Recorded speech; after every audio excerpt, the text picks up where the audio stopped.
Hello, everyone, and welcome along to the Bottom Line podcast on the Blood Red channel, courtesy of the Liverpool Echo, the best place to be to get the latest on all things financial at Liverpool FC.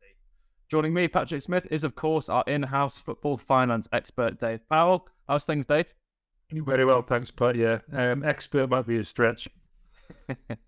No, good stuff. I mean, there's plenty to talk about since the last time we did one of these. We were talking off, I think it's back in December when the FSG sale news was announced and was all kicking off. Is the last time we actually did one of these podcasts. So we'll bring you the latest on FSG later on in the show, listeners. But Dave, I mean, we've got to start with Manchester City's financial breaches, haven't we? It could be a huge moment in the history of football finance. So what do you make of it all? It was. I mean, we've known this investigation's been going on for some time. I mean, the UEFA investigation ended with charges being brought against City and a 2-year ban from the Champions League, which was overturned, I think, in the June or July of 2020 by the Court of Arbitration for Sport. The argument on that front was there were it was time barred, so some of the offences which were alleged to have taken place happened long before, so the window of opportunity to punish against those had gone. But this is altogether different. This is 4 years worth of investigatory work here. They would have used forensic accountants and all sorts to go through this, submissions from the clubs, etc. And it is seismic, really. And I don't think any of us imagined that. We've known the investigation has been bubbling along in the background for so long, but I think there was a feeling that it might be a bit toothless, a slap on the wrist and away you go. But the actual severity of the charges and the sheer volume of them as well. I mean, there's 105 separate charges, I think, which have been brought against City by the Premier League, relating from everything from the remuneration of managers and players to sponsorship deals to the kind of potential obfuscation when it came to the investigation itself. So there's a lot to digest. It's important to say that this is going to go on for a long time. When I say a long time, years is probably before this reaches its terminus and we find out exactly what the punishment will be. But it is seismic in terms of the fact the Premier League have never gone this far, and it will be determined what happens by an independent commission. And these offences for the Premier League in their rulebook aren't time barred, so they'll be able to, it holds water. So, but I just think there is so much to digest. When this only just landed yesterday, and obviously the kind of inclination is to jump on this and think what will happen in the immediate future. Nothing's going to happen for a long, long time. I don't think this is going to be something which is involves the very best lawyers money can buy, and is played out over probably years in a courtroom before we get to anywhere. So, but nevertheless, pretty damning stuff. Yeah, I mean, you mentioned there that it could take years. Now, a lot of listeners, and myself included, are quite confused about what happens next. So what is the process? I mean, it's been referred to the independent commission. So, how long will that take, and what is the actual process of what happens next? Still slightly unclear. I mean, the commission will be independently appointed, so they will sit and they will consider all the charges brought against them and submissions from Manchester City, and then eventually this will be determined. But along the way, there'll be so much kind of legal jargon and attempts to obfuscate and attempts to shoot down various aspects of it, which will just drag the whole thing out for far longer than probably need to be. But ultimately, I mean, there is so many charges on there, but Manchester City have a right to a defence on all this. So, and there's so much at stake as well. It's kind of unprecedented because it is a move which the Premier League make, which has potential to really impact the brand itself. I mean, it came out a day before we were supposed to have the government white paper on kind of football reform. That's been postponed. But it kind of lends itself to the Premier League. The Premier League have been against that, kind of having an independent regulator in football. So maybe them showing that they feel they have some teeth and this investigation was worth pursuing plays into that a bit. I don't know, but it will be a commission will be independently appointed, a panel of experts, and then all the information will be gone through again as they determine whether or not these charges are upheld or whether there are elements of them which are thrown out, which kind of lessen the severity of the potential punishments. And the punishments for this are kind of as drastic as could be if it went all the way. I mean, I'm not a legal expert. I'm not or anything like that, so I don't want to say too much that beyond my kind of field of expertise or my wheelhouse. But there will be elements of it which I'm sure Manchester City are confident of getting overturned. But the amount of this, like I said before, the sheer volume of charges related, and the fact that this is a 4-year investigation,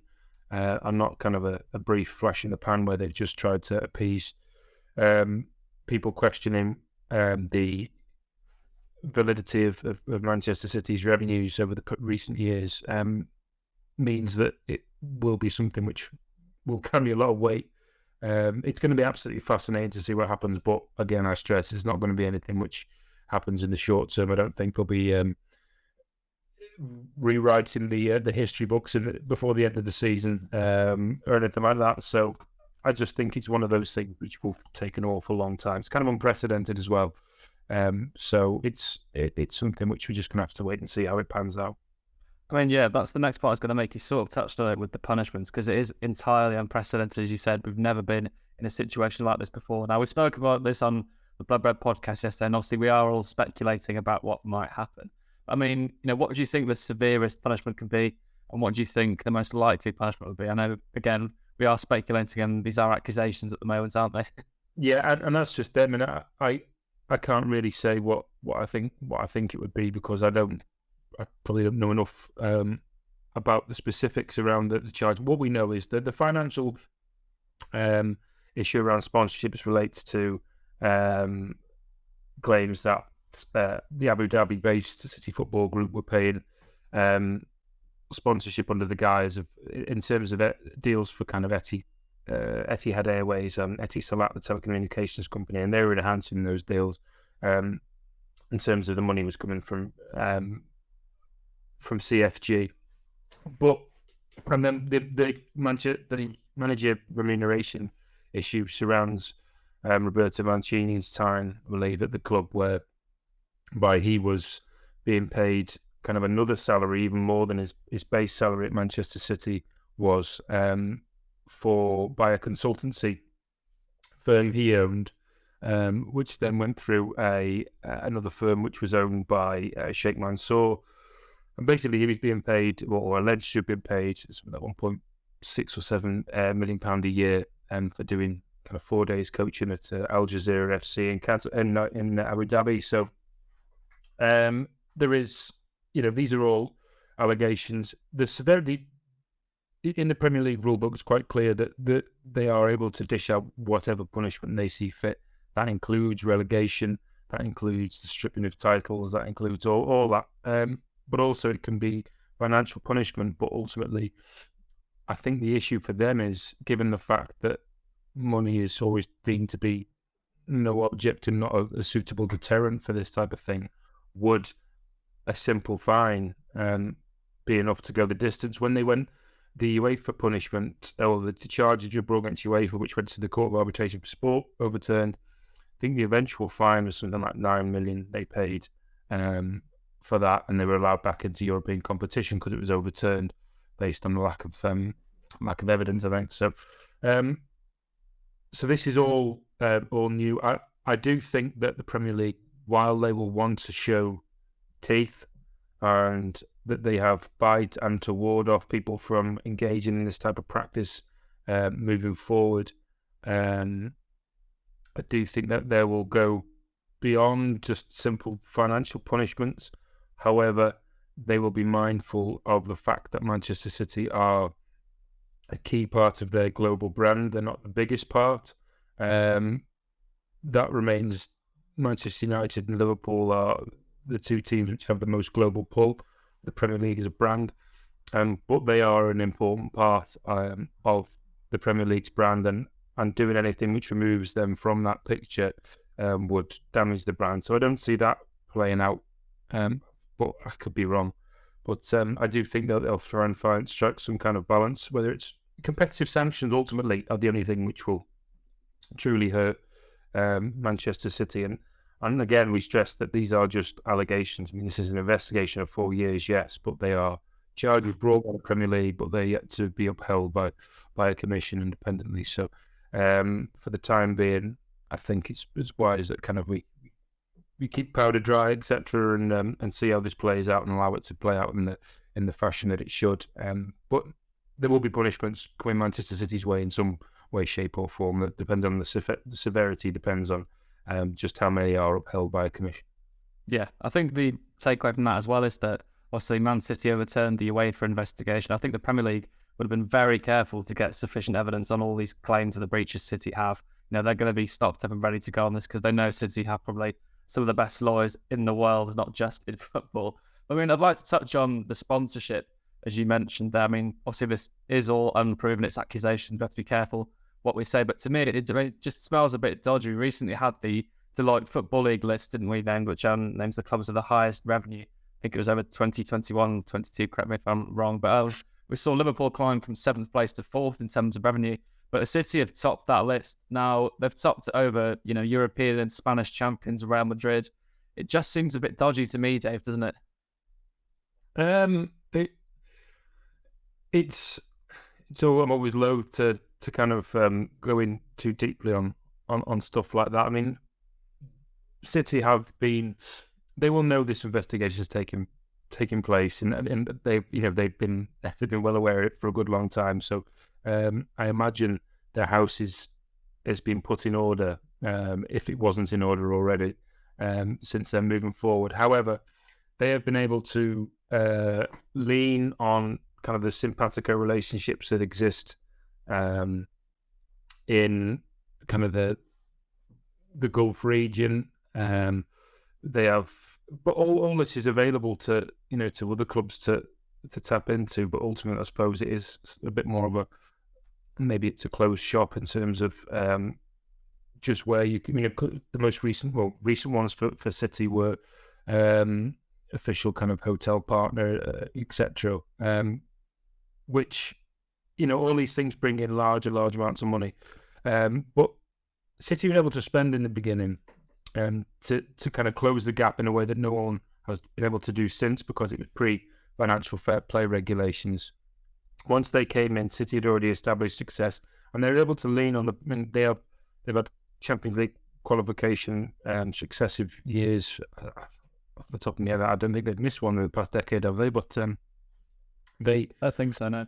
No. So that is, and all that they have been fantastic at leveraging their position in kind of the MENA region into valuable deals, which kind of have set the benchmark. And I suppose they say they're able to do that because they are the Premier League's most successful team over the past decade or so.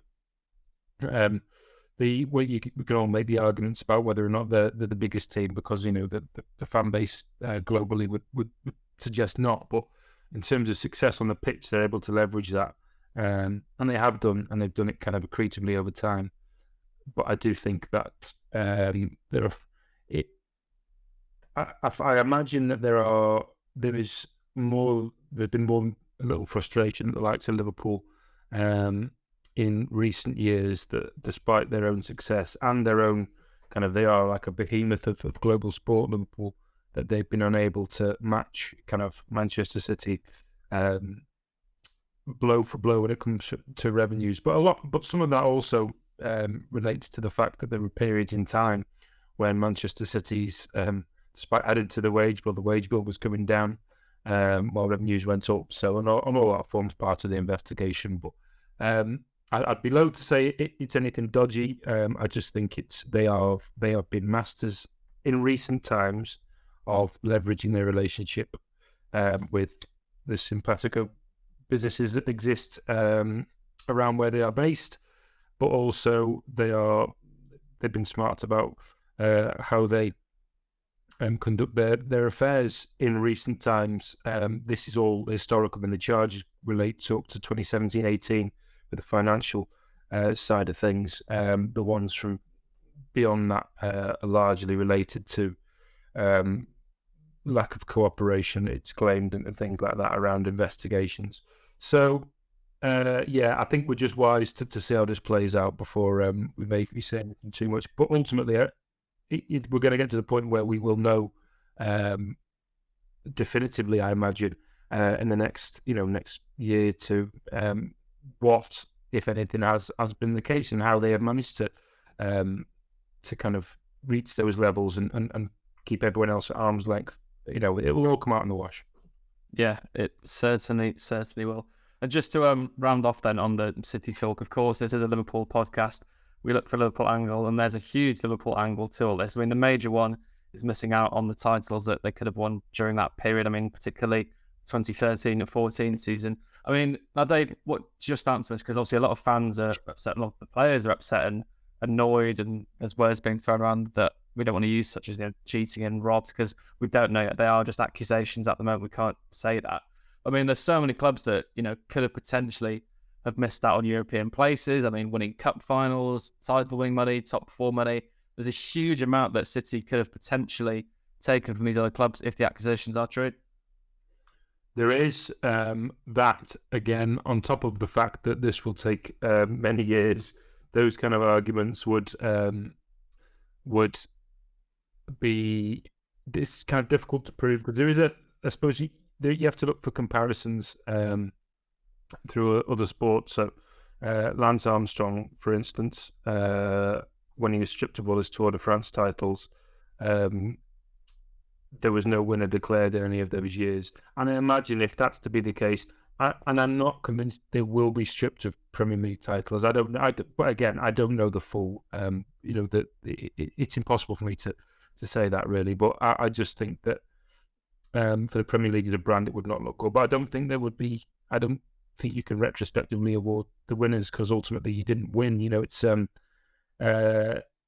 you would be trying to fathom to what degree certain players made an impact, and the whole formula of how of how the players that they signed with money that maybe that they declared, which wasn't truly honest, etc. So it's very difficult when you open that kind of worms, and that would be a legal case for not just kind of Liverpool or United. It would be for every other team that has a knock-on effect. So, and you would have teams who were potentially got relegated and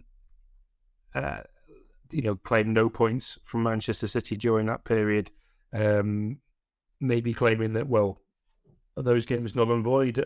So I think you open up a kind of worms. I think there'll be a cut-off point around that, which is why I think that if they do make a decision, it will be a kind of a full hard stop around. There will be only a certain amount that you can really glean from this. There'll be lessons learned from it, but I'm not too sure whether there'll be much financial recourse for football clubs. But again, it's kind of unprecedented, and the Premier League will know the potential hornet's nest that they've been poking with this, and they must be confident in their ability to get these charges upheld, because they will otherwise it would have been a giant waste of time and damaging to the brand for no real reason. Yeah, absolutely. I mean, the only other example I can think of is in rugby union, when Saracens broke the salary cap for those years, and their titles weren't stripped, I don't think, were they? So no, who knows what's going to happen? Yeah, it's one of those. It's difficult to retrospectively go back and kind of alter the course of time, and through and trying to find out exactly how, because ultimately, I mean, Manchester City was still competing. They still had, there was still an element of the squad there was put together through, probably entirely unaware of what's happening as well. Yeah, absolutely. So it's kind of, you have to weigh up kind of this, and I think to do that would potentially open up a kind of a real problem for not just the Premier League, but for the leagues moving forward. So I think, but ultimately we're going to know in time. It's impossible to call. Yeah, I mean, as you said, it's going to be a long, drawn-out process. It could take years to reach an outcome. But if we do get any news on it, everyone, be sure to keep across the Blood Red Channel and Liverpool Echo site so you don't miss any of Dave's pieces on it. But we'll leave Manchester City talk and financial breaches there. It's time to talk FSG. Dave, it's been relatively quiet on the sale front recently, hasn't it? But what's the latest on the situation? Nothing has materially changed since the start of November, really. And that is, as of yesterday, when I spoke to some people in the US who were trust and who were well placed and with knowledge of the situation. I don't think. I mean, these things aren't quick, and there is a very different. And I said this previously. There's a very different tone to what FSG are trying to do, and what kind of maybe Manchester United are trying to do. I mean, Manchester United engaged the Rain Group, who, of course, looked after the Chelsea sale last year. They will already have a dossier of potential buyers, bidders who are on the market for football teams who lost out on Chelsea but may see the value in an asset like Manchester United. They also have experience in an expedited sale because that was completed in super quick time. Those kind of deals don't usually happen at that speed, but it was done because Roman Abramovich's assets were frozen and the club was running out of money and time. But now this has always been a case of, and I know I've been shut down regularly on Twitter for suggesting the fact, but there is the preference is a minority sale because I understand that there are maybe one or two partners who maybe wouldn't be averse to the idea of selling their shareholding in FSG. Some of them may have held it for a particularly long period of time and their initial investment has grown. But all it takes is 1, 2, 3, 4 investors to say, yeah, okay, I might be interested. And what that does then, it frees up potentially 10 or 15% of the business.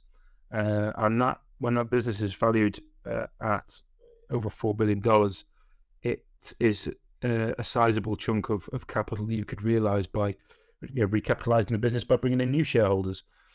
So that is something which is been the back of FSG's mind. They have plans for an NBA franchise in the future. That's not happening anytime soon because there is still plenty of hurdles still to clear with the NBA. They're not even decided whether they're expanding the latest 32 teams. They haven't even decided the cities. And the NFL is off limits to them because they are part owned by private equity firms and institutional investment, which is banned in the NFL. So there is no super quick need for them to realise a load of cash. They do need probably an injection of capital to. Look, a lot of this is down. We focus on the transfer element of it. Liverpool can absorb amortised costs in their balance sheet for big transfers this summer. They can, because they earn strong revenues. And even without the Champions League, they would need to invest in time for next season so they can push to get back in the Champions League. They can't, you can't stop investing in the team and just hope that it comes good again, because ultimately a lot of the value in Liverpool, and FSG know this, is the fact that they have been successful. They can't just trade on the name of being Liverpool, and they know this. They're smart people, so they will have to reinvest in a way maybe that they haven't done previously, because there isn't really the kind of saleable assets that exist at present that there have been. But they can probably use some kind of fresh capital to meet the initial cost payments of these transfers, because for cash flow purposes, because the transfers themselves, while they're accounted for in the books through amortized payments, amortized charges over the life of a contract, they still have to be paid. You don't really see that. That doesn't come off. You don't see that disappear from the books anywhere. So there is that, but I don't think that there's been a lot of talk about the Middle East, Qatar in particular. I'm sure there will be people who are interested from over there looking at Liverpool as an option. They're a massive football club, but from what I'm told, what I've been told repeatedly by people who would know, nobody has shown their hand, nobody has come to the table, nobody has said, here's X amount of money for the football club. There's been no high-level discussion held as yet. If anything, the FSG were kind of fighting a few fires in Boston in December. So LFC sale focus hasn't really been at the top of their agenda. It's something which they're exploring. Redbird have been there's a notion kicking around that they are they're interested in increasing their stake in FSG. From what I'm told, that's a no right now. They've got Milan project on the go. They've got Toulouse as well, and they've got other projects that they're working on. And they've got a £1 billion sports fund which has just been created with a guy called Jeff Zucker, but I don't think that's going to have any impact on any further FSG investment. Although I do believe that they may do more with FSG in the future, but it's certainly not related to the LFC investment / sales search. Yeah, I mean, the point you made before, Deb, is all about, with closer to 8 or not closer, it's looking more likely there'll be a part to sale, not a full sale. Now, I mean, there's always been a part of the fan base that's anti-FSG, and, to be a voice for our comment section, a lot of comments we receive, it seems to have multiplied now with numerous people calling for FSG out. I mean, they clearly want a full sale of the club. Do you think there's any possibility they do go through with a full sale, or is that sort of out of the question now? If someone comes in with an offer that's big enough for everyone to be happy, it's not just. John Henry is the principal owner, but there is not just John Henry's kind of interests he would have to consider. There are interests of the likes of Redbird, who invested heavily into an asset which Liverpool was a major part, who look after the interests of numerous other investors. Same for Arctos Sports Partners.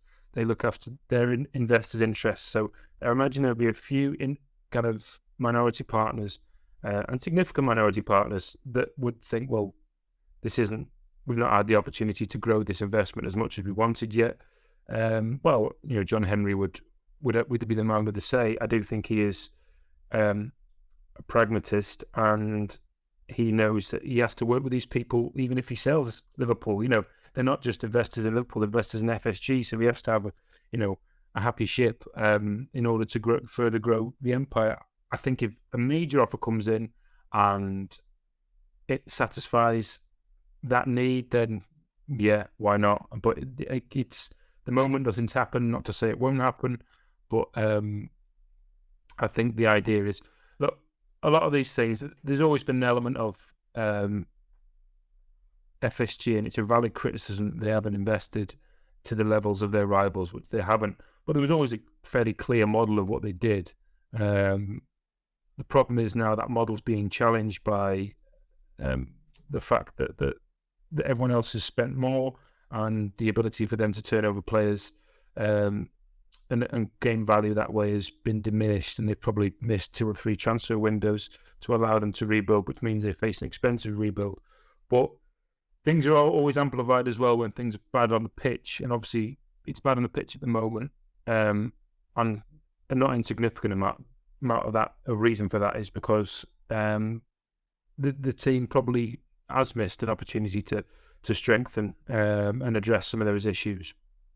But I don't think that will go away. I think there's probably an element of the fan base now that will be unhappy with that model of ownership moving forward, and their ire would be understandable, I imagine. So I think, though, it's all depends on what happens in the summer. If they show an appetite to spend in the summer, maybe that shows that there was a plan all along, even if it was delivered too late for this season. But it would be hard to make a case for them to still be competitive owners if they weren't to make any significant investment this summer, because that would, it's quite obvious that this is a Liverpool team in dire need of investment in key areas that will be expensive, and it needs the bill footing. So the summer will be very, very telling. Yeah, I mean, it is frustrating for fans because granted, when things are bad on the pitch, it's always worse, and people are always going to be more critical. But they have had opportunities to invest, and they haven't as of such. I mean, just to round this off, then, Dave, you've hinted that, I mean, it's no secret, Liverpool do need a huge rebuild in the summer. There's numerous players that we're expecting to leave, and there's numerous players needed. I mean, what do you think the budget could be for Liverpool this summer. You look at Chelsea spending under Todd Boehly. I mean, it's a bit crazy if we're being totally honest. I mean, ridiculous numbers they're spending in long-term deals spread over time. Do you think that's a possible avenue Liverpool could go down of, say, Jude Bellingham, spreading the cost of him over time, or will they have the budget, do you think, to just sort of... No. I think UEFA there's already been complaints made to UEFA around what Chelsea is doing. Largely, it's kind of Americanized nature of the sports contracts, long contracts, which FSG would be well used to. They signed an 11-year deal with their star player only last month. I think UEFA are closing that particular avenue for clubs to spread, kind of the transfer fee through amortized charges over a longer period of time. I think that particular loophole is going to close. They will. It's hard to say what they can spend. They'll have to spend if they want. Look, if they want Jude Bellingham, Enzo Fernandez has already kind of set the bar for young midfielders from European leagues now. And Jude Bellingham's got more experience than Enzo Fernandez. I know Enzo Fernandez is a World Cup winner, but he still played limited games in the 6th biggest European league. So, and he's older. So Bellingham, it will be massively expensive. That's not to say they can't go in for him, but there will have to be an element of it's hard to imagine that this rebuild doesn't cost them any less than 200 million this summer, because they'll need Bellingham plus one or two other players, and the market now for players has increased further. Other Premier League clubs in particular, their feet are held to the fire when it comes to transfer values. Liverpool were able to do it smartly with Luis Diaz because there was a window of opportunity there whereby Porto needed the cash to meet debt obligations, which were occurring the following week at the end of January in 2022. It was 2022, but yeah, I've lost track of the year.